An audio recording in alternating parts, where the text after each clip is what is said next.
Good morning विद्यार्थी मित्रांनो, कसे आहात? परत तुमच्यासाठी मी नवीन व्हिडिओ घेऊन आलेलो आहो.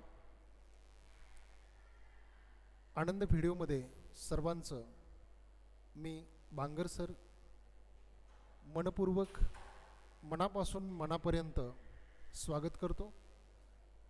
आज आपण इयत्ता 11वी साठी जो पहिला पाठ आहे मामू, त्याच्यावर सविस्तर अशी चर्चा करणार आहोत. त्यामुळे अगदी व्हिडिओच्या शेवटपर्यंत आमच्यासोबत अपडेट रहा. मराठी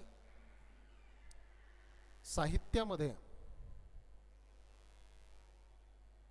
शिवाजीराव सावंत हे नाव जेव्हा जेव्हा आपल्यासमोर येतं तेव्हा तेव्हा आपल्या चरित्रात्मक कादंबरीच्या माध्यमातून त्यांनी मराठी साहित्यामध्ये निर्माण केलेलं वैभव आपल्या डोळ्यासमोर चमकून गेल्याशिवाय राहत नाही. मित्रहो, युगंधर, छावा,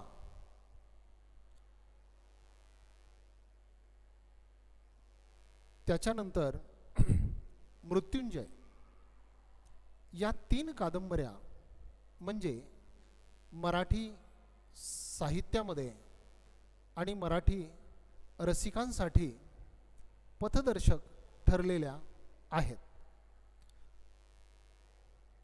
3ही कादंबऱ्यातील चरित्र नायक हे महत्त्वाचे आहेत. युगंधर मधील श्रीकृष्ण घ्या,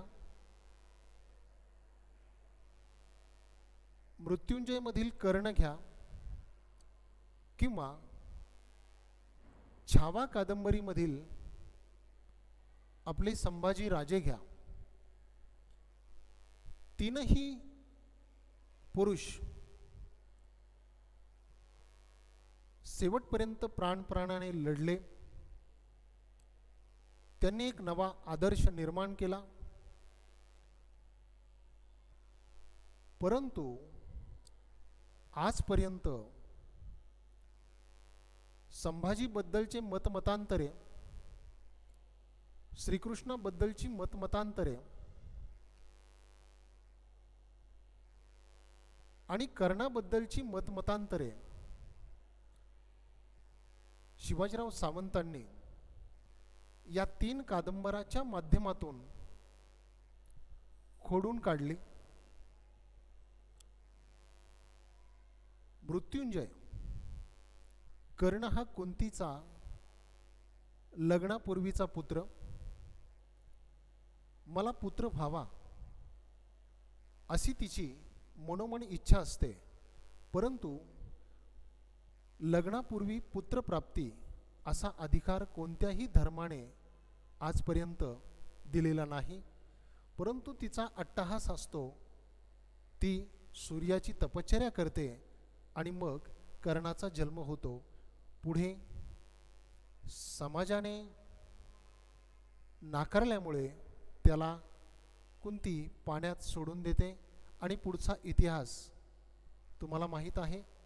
महाभारतामध्ये व्यासांनी कर्णाचं उभं केलेलं चित्र किंवा शिवाजीराव सावंतांच्या पूर्वी कित्येक लेखकांनी रेखाटलेला कर्ण, त्याचं वाचन, त्याचं चिंतन, त्याचं मनन आणि त्याचं परिशीलन करत असताना कर्ण हा पांडवांचा शत्रू, कर्ण ही कुठली तरी विकृती, हेच आपल्या डोळ्यासमोर चित्र उभा राहतं. परंतु शिवाजीराव सावंतांच्या मृत्युंजय कादंबरीनंतर महाभारताचा जो खरा हिरो आहे तो म्हणजे कर्ण, हे वेगळेपण सावंतांनी आपल्या मृत्युंजय कादंबरीतून वाचकांपुढे मांडलं आणि या ठिकाणी ते यशस्वी झाले. पुढे आपण छावा या कादंबरीकडे येऊयात. घालुनी सिंहाच्या जबड्यात हात मोजील दात ही जात आमुची, असे म्हणणारे संभाजीराजे, त्यांचाही इतिहास अलौकिक पद्धतीने, चरित्रात्मक पद्धतीने शिवाजीरावांनी जगासमोर मांडला. युगंधर ही कादंबरी तर श्रीकृष्णाच्या जीवनावर आधारित आहे आणि अगदी सुरुवातीलाच या कादंबरीचं पहिलं पान आपण पाहिलं तर मोठ्या मार्मिकपणे श्रीकृष्ण वाचकांना आवाहन करतो, मित्रांनो, आजपर्यंत तुम्ही माझ्याकडे अलौकिक पद्धतीने पाहत आलेला आहात व मी कोणी देव नाही तर तुमच्यासारखा साधा माणूस आहे. जे जे काही तुम्ही माझ्या इतिहासाकडे पाहता ते अलौकिक पद्धतीने पाहत आहात. माझं सुदर्शन चक्र असो, गोकुळामध्ये गोकुळवासियांना वाचवण्यासाठी कालिया नागाचं मी केलेलं मर्दन असो, महाभारतामध्ये माझी महत्त्वाची भूमिका असो, वेगवेगळ्या राक्षसांचं निर्दालन असो, हे सगळं तुमच्या दृष्टीने अलौकिक वाटतं.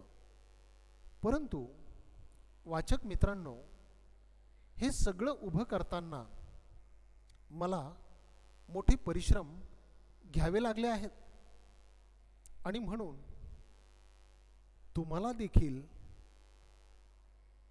आयत्या ताटामध्ये काहीच मिळणार नाही. तुम्हालाही प्रचंड परिश्रम घ्यावे लागतील असा एक आदर्श शिवाजीरावांनी युगंधर आणि श्रीकृष्णाच्या माध्यमातून घालून दिला. हेच शिवाजीराव सावंत मामू या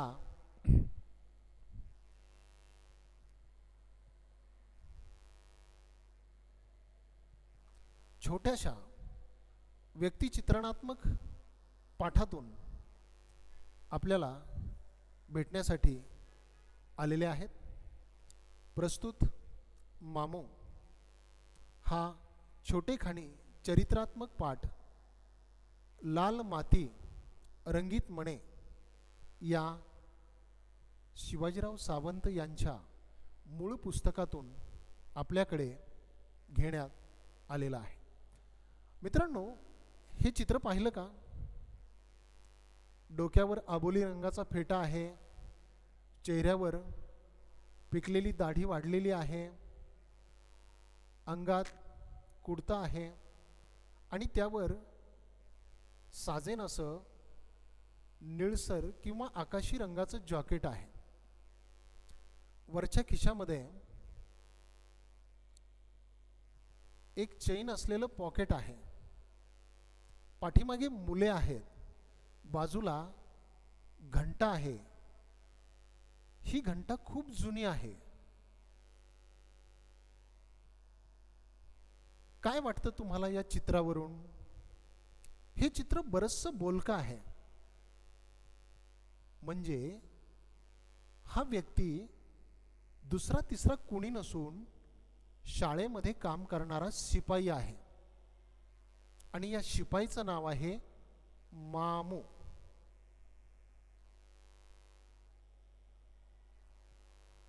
जातीने सच्चा मुसलमान, परंतु हिंदू आणि मुस्लिम या दोन धर्मामध्ये ऐक्य आणि सामर्थ्य वाढवण्याचं काम मामूने आजपर्यंत केलेलं आहे. म्हणूनच मामूकडे पाहत असताना हिंदू मुस्लिम समाजाचं ऐक्याचं प्रतीक म्हणून पाहण्यात आलेला आहे. असा हा आगळा वेगळा मामू शिवाजीराव सावंतांनी आपल्यासमोर ठेवला, मांडला. परंतु मित्र हो, मामूस का शिकायचा? तर मामूसारखे असंख्य व्यक्ती आपल्या अवतीभोवती वावरत असतात. त्यांना आपल्याला शोधावं लागेल, त्यांच्यातले गुण आपल्याला शोधावे लागतील आणि आपल्या अंगी ते गुण बाणवून समाजासमोर एक प्रकारे मोठा आदर्श निर्माण करावा लागेल. म्हणूनच मामू हा पाठ, हे व्यक्तिचित्र आपल्याला अभ्यासणं आवश्यक आहे.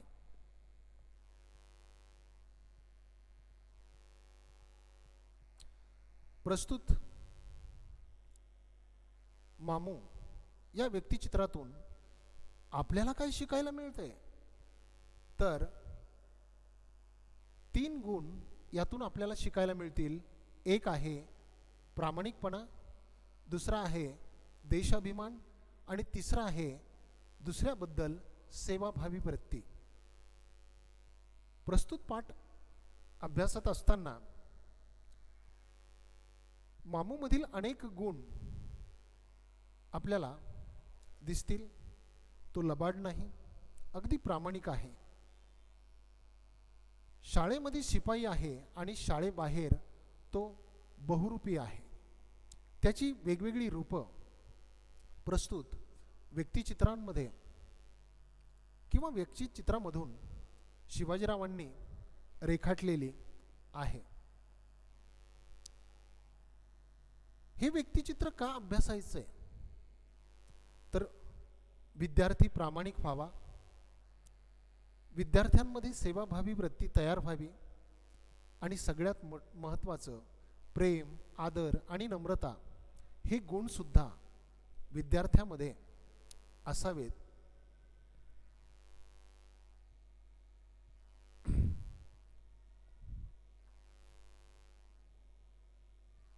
मामूच्या चित्राच्या बाजूला जी घंटा दिसते ती घंटा थोराड आहे. थोराड थोराड या शब्दाचा अर्थ होतो वयोवृद्ध, म्हातारी झालेली.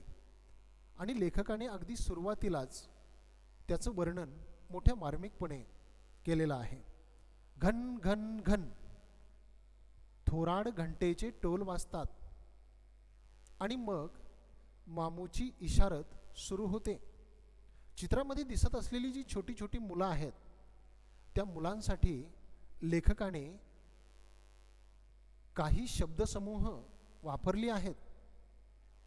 ही मुलं कशी आहेत? अनघड आहेत, कोवळी आहेत, फुलांच्या नुकत्याच उमललेल्या त्या कळ्या आहेत. अशा प्रकारच्या वेगवेगळ्या शब्दसमूहाच्या माध्यमातून लेखकाने त्या मुलाचं चित्र वाचकांसमोर उभा करण्याचा प्रयत्न केलेला आहे. आणि खरोखरच प्रस्तुत पाठातील वर्णन आणि मुलांसाठी वापरलेले शब्दसमूह अगदी हुबेहूब शिवाजीराव सावंतांना दिसले आहेत. मित्रांनो, अगदी मामूच्या चेहऱ्यावर जी पिकलेली दाढी आहे, त्याचं जे वय आहे, त्या वयासारखीच शाळेची घंटा सुद्धा अगदी जुनी झालेली तुम्हाला दिसेल. आणि म्हणून लेखक म्हणतो की मामूच्या पिकलेल्या दाढीमध्ये, दाढी जितकी जुनी आहे, वयोवृद्ध आहे, थोराड आहे, तशीच शाळेची घंटा सुद्धा अगदी म्हातारी झालेली आहे. परंतु आजही या म्हाताऱ्या घंटेचे टोल आणि आवाज अगदी मजबूत आहे. का मजबूत आहे? तर त्याच्यामध्ये विश्वसनीयता आहे, प्रामाणिकता आहे आणि नम्रता आहे. म्हणूनच हे गुण आपल्यामध्ये असणं सुद्धा महत्त्वाचं आहे. मामूची भावनिकता आणि संवेदनशीलता अनेक प्रसंगातून दिसून येते. त्यापैकी 2 प्रसंग मी तुम्हाला या ठिकाणी सांगणार आहे. पहिला प्रसंग आहे मामूची आई जेव्हा निधन पावते तेव्हा मामू अगदी लहान मुलासारखा ढसाढसा रडतो. आता या ठिकाणी जर आपण लक्षात घेतलं तर मामूचं वय सेवानिवृत्तीचं म्हणजे 58 वर्ष झालेलं आहे. तर मामूची आई किती वर्षाची असू शकते? नक्कीच 80-85 वर्षाची. मामूच्या आईनं मामूचं सर्व काही प्रपंच, नातवंड सगळं पाहिलं. आता तिने सुखाने डोळे मिटले, परंतु तरी देखील आईवर असणारं प्रेम, माया, वात्सल्य हे मामूच्या ढसाढसा रडण्यातून आपल्याला दिसेल.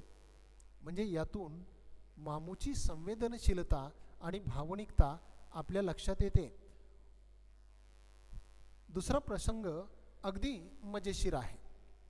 मामू ज्या शाळेत होता ती शाळा होती राजाराम महाराजांच्या संस्थानाची. कारण छत्रपती शिवरायांची जी गादी आहे त्या गादीचं विभाजन नंतर 2 स्वरूपामध्ये झालं. एक ताराबाई आणि दुसरं म्हणजे राजाराम महाराज. मग राजाराम महाराजांच्या संस्थानाअंतर्गत जी शाळा होती ती पन्हाळगडाच्या पायथ्याशी होती. आणखीन थोडंसं या ठिकाणी स्पष्ट करावंसं वाटतं. आपले शिवाजीराव सावंत हे त्या शाळेमध्ये नुकतेच शिक्षक म्हणून रुजू झाले होते. म्हणून मामू आणि लेखक यांची जवळीकता आली आणि मामूमधले जे वेगवेगळे गुण आहेत ते लेखकाने हेरले व प्रस्तुत व्यक्तिचित्रामध्ये वाचकांसमोर मांडले. तर राजाराम महाराजांचा मुख्याध्यापकाला निरोप येतो, मी पन्हाळगडावर 15 दिवस मुक्कामासाठी येणार आहे, माझ्या सेवेसाठी एखादा शिपाई पाठवा. तेव्हा मामूला सांगण्यात येतं, मामूजी, राजाराम महाराजांची सेवा करण्यासाठी आपल्याला 15 दिवस जायचं आहे. कुठलाही विचार न करता मामू काय करतो, काय करीत असेल बरं? तर मित्रांनो, ऊन, वारं, वादळ, रस्त्यामध्ये असणारे काटेकुटे, कारण पन्हाळा हा छत्रपतींच्या इतिहासातील अत्यंत किचकट आणि जिंकून घेण्यासाठी अवघड किल्ला. त्या किल्ल्यावर जाण्यासाठी लवकर रस्ताही सापडत नाही. पण अशा काट्याकुपट्यातून ऊन, वारा, पाऊस याच्याशी झगडत मामू पन्हाळगडावर महाराजांची सेवा करण्यासाठी जातो व तब्बल 15 दिवस न रडता, न कुडता, कुठलीही तक्रार न करता काय करतो? सेवा करतो. यातून मामूचा आणखीन एक गुण लक्षात येतो, तो म्हणजे निस्वार्थी सेवा. राजाराम महाराज खुश होतात, मामूला मोठं बक्षीस देतात आणि मामू जेव्हा गावात येतो तेव्हा मोठ्या अभिमानाने आणि छाती फुगवून महाराजांची सेवा कशी केली या गोष्टी तो शेवटपर्यंत सांगत जातो. अशा 2 प्रसंगातून मामूची सेवाभावी वृत्ती आणि संवेदनशीलता लक्षात येते. एका ठिकाणी लेखक म्हणतो, मामू शाळेमध्ये शिपाई आहे आणि शाळेच्या बाहेर तो बहुरूपी आहे. बहुरूपी या शब्दाचा अर्थ होतो वेगवेगळी रूपं असणारा. मग मित्र हो, नोकरीचा एक भाग म्हणून शाळेमध्ये शिपाई काम मामूला करावंच लागतं. परंतु शाळेच्या बाहेर काम करत असताना त्याची वेगवेगळी रूपे कोणती असावीत?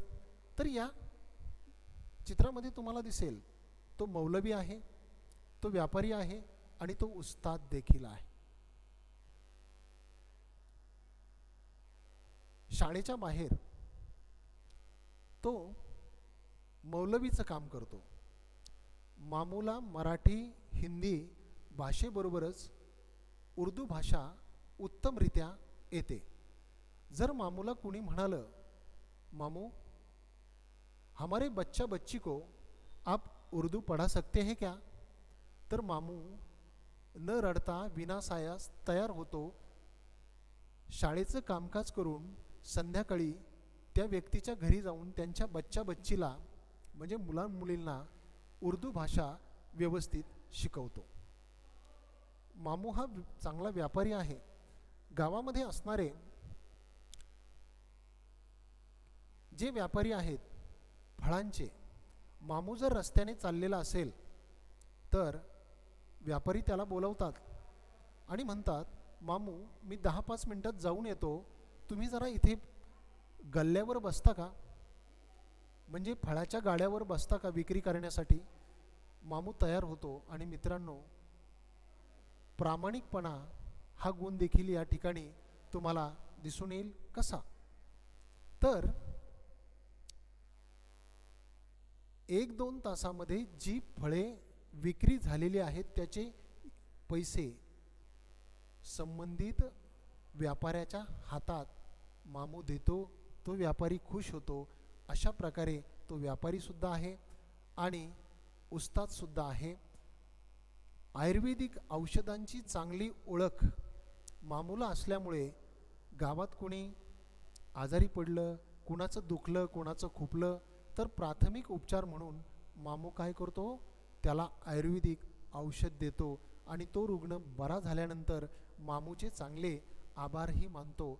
अशा प्रकारे शाळेबाहेरची मौलवी, व्यापारी आणि उस्ताद ही वेगवेगळी रूपे आपल्याला दिसतील.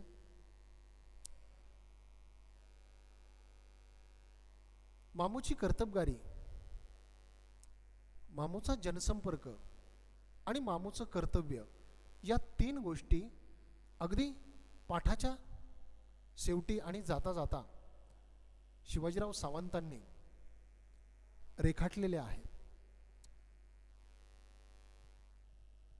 मामूची कर्तबगारी मोठी आहे. ही कर्तबगारी कुठे दिसून येते तर मामूचा एकुलता एक मुलगा शाबू, त्याचं पूर्ण नाव शाबुद्दीन भाई. या शाबूची शादी मुबारक असते.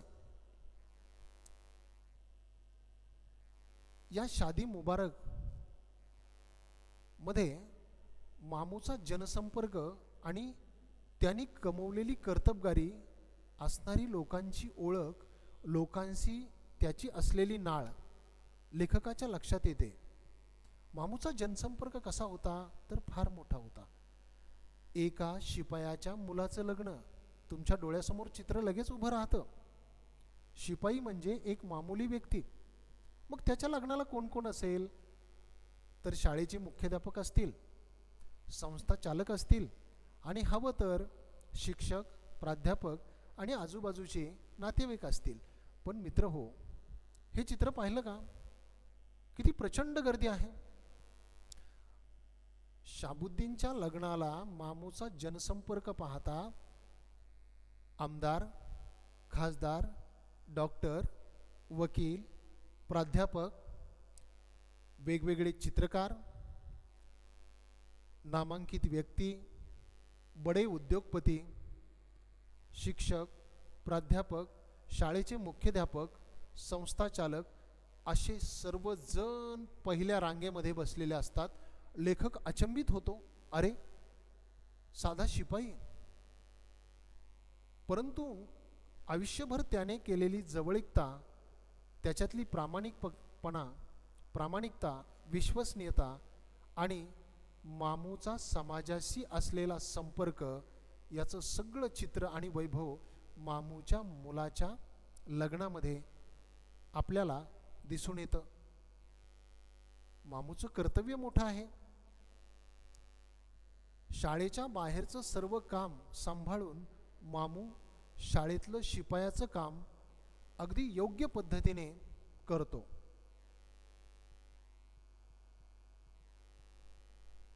रजिस्टर असेल मुलांच्या नोंदींचं, ते मामूला माहीत असतं. काही सरळ ID नंबर असतील, ते सरळ ID नंबर मुख्याध्यापकांना आणि संबंधित शिक्षकांना मामू व्यवस्थितपणे काढून देतो. जुने दाखले असतील, त्याचं रेकॉर्ड व्यवस्थित मेंटेन आणि सांभाळण्याचं काम मामू हा शिपाई करतो. शाळेमध्ये झाडलोट करणे, झाडांना पाणी देणे, एकंदरीत शाळेचं संरक्षण करणे, मुलांकडे लक्ष पुरवणे ही नियमित कामं एक कर्तव्य म्हणून, एक जबाबदारी म्हणून मोठ्या अभिमानाने आणि स्वाभिमानाने मामू करतो. अशा प्रकारे हे आगळे वेगळं व्यक्तिचित्र आपल्यासमोर शिवाजीरावांनी मांडलेलं आहे. यातून बऱ्याचशा गोष्टी मी सुरुवातीलाच सांगितल्या आपल्याला घेण्यासारख्या आहेत. प्रामाणिकपणा आहे, विश्वास आहे, कर्तव्याप्रती असणारी आपली निष्ठा हा गुणसुद्धा घेण्यासारखा आहे. आणि समाजामध्ये राहत असताना आपल्या चांगुलपणातून आपला जनसंपर्क कसा वाढेल हे सुद्धा यात फार महत्त्वाचं आहे. अगदीच वेगवेगळे रंग आपल्याला दिसतील. अशा प्रकारे लाल माती रंगीत म्हणे यातून आपल्या पाठ्यपुस्तकात घेण्यात आलेलं मामू हा पाठ या ठिकाणी संपतो. जाता जाता आवर्जून सांगावंसं वाटतं, मामू जसा कुराण पढतो तसाच हिंदूंची भगवद्गीता सुद्धा पढतो. मामू सच्चा मुसलमान आहे, तसाच हिंदू धर्माचा तो प्रवर्तक आहे. हिंदू मुस्लिम दोन्ही समाजामध्ये ऐक्य ठेवण्याचं काम मामूने केलेलं आहे. अशा प्रकारे हे आगळं वेगळं व्यक्तिचित्र मित्रांनो या ठिकाणी संपलं. या व्यक्तिचित्रामधील काही कृती आहेत त्या देखील परीक्षेच्या दृष्टीने महत्त्वाच्या आहेत. नंबर 1, मामू या पाठाची भाषिक वैशिष्ट्य स्पष्ट करा. 2, मामूच्या स्वभावातील विविध पैलूंचे विश्लेषण आपल्याला लिहायचं आहे. माणसापेक्षा माणुसकी फार मोठी आहे या विधानातील आशय सौंदर्य अगदीच तुमच्या शब्दात लिहून काढायचं आहे. माणसापेक्षा माणुसकी का मोठी आहे, तर मी तुम्हाला त्याच्या मुलाच्या लग्नाचं उदाहरण, शाबूची शादी मुबारक आणि त्यातला जनसंपर्क आणि संपूर्ण गोतावळा कसा आहे याच्याबद्दल बोललो. म्हणून लेखकाने या ठिकाणी एक मत व्यक्त केलेलं आहे, माणसापेक्षा माणूस मोठा आहे आणि माणसापेक्षा माणुसकी ही सगळ्यात मोठी आहे. अशा प्रकारे हे आगळं वेगळं व्यक्तिचित्र आज आपल्यासमोर मांडलं. आमच्यासोबत अपडेट राहा. पुढील आठवड्यात नवीन विषयावर नवीन रेफरन्ससह संदर्भासह परत आपण आनंद व्हिडिओमध्ये भेटूयात. तोपर्यंत नमस्ते, बाय.